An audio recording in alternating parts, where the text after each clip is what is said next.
Raya, raya, raya, raya, selamat hari raya.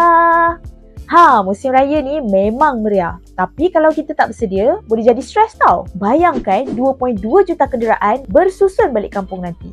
Jalan pula jam berkilometer panjang. Tiba-tiba duit tak cukup bila dekat tol. Rumah kita sendiri pula tengah kosong tu. Mungkin menjadi target penyamun. Memang pening kepala lah kita. Tapi jangan risau. Zaman sekarang ni semua ada solusi digital. Selain Waze dan Google Maps, ada beberapa aplikasi lain yang confirm boleh buat perjalanan korang lebih lancar dan kepala pun tak serabut. Jom kita cek 4 apps wajib ada masa raya.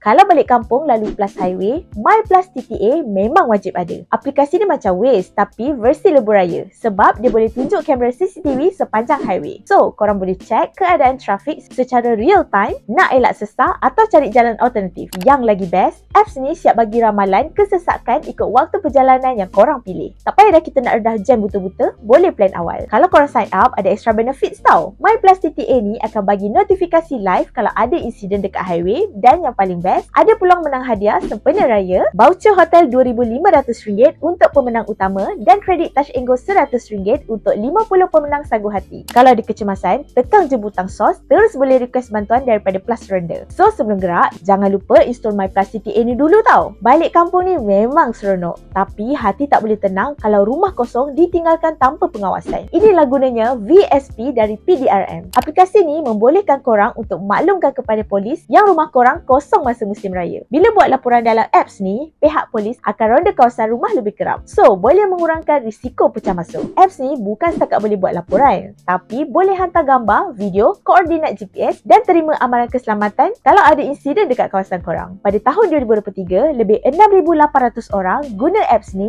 untuk pastikan rumah mereka selamat sepanjang raya. Percuma je nak download dari Google Play Store atau App Store. So, tak rugi kalau pasang. Satu lagi apps yang penting untuk korang guna Plus Highway masa balik kampung adalah Touch 'n Go. Pernah tak korang dah excited ni nak sampai kampung, tapi tiba-tiba tersekat dekat tol sebab baki Touch 'n Go tak cukup? Jangan risau, Touch 'n Go e-wallet ada satu feature power, source balance. Bila baki e-wallet tak cukup masa lalu tol, apps ni akan bayarkan tol untuk korang dulu dan bagi masa 24 jam untuk korang top up balik. Tapi ada syarat tau, hanya pengguna setia yang selalu guna dan tambah nilai e-wallet yang akan dapat features ni. Kalau layak, korang akan dapat notifikasi atau boleh check dekat ikon source balance dalam app. Sangat berguna, especially untuk yang selalu terlupa nak top up. Kalau korang jenis pelupa, MyJPJ Apps boleh selamatkan korang. Dengan apps ni, korang boleh akses lesen memandu dan cukai jalan secara digital. So, kalau tertinggal dokumen fizikal, tak ada masalah dah. Satu lagi feature best dalam MyJPJ Apps ialah e-aduan @JPJ. Korang boleh laporkan pemandu perangai yang tak senonoh, yang buat kesalahan macam langgar lampu merah, memotong barisan, guna lorong kecemasan dan sebagainya. Boleh upload gambar, video, lokasi, siap dengan tarikh kejadian untuk JPJ ambil tindakan. Kalau ada dashcam, lagi senang nak buat laporan. So, bukan je apps ni jaga dokumen korang,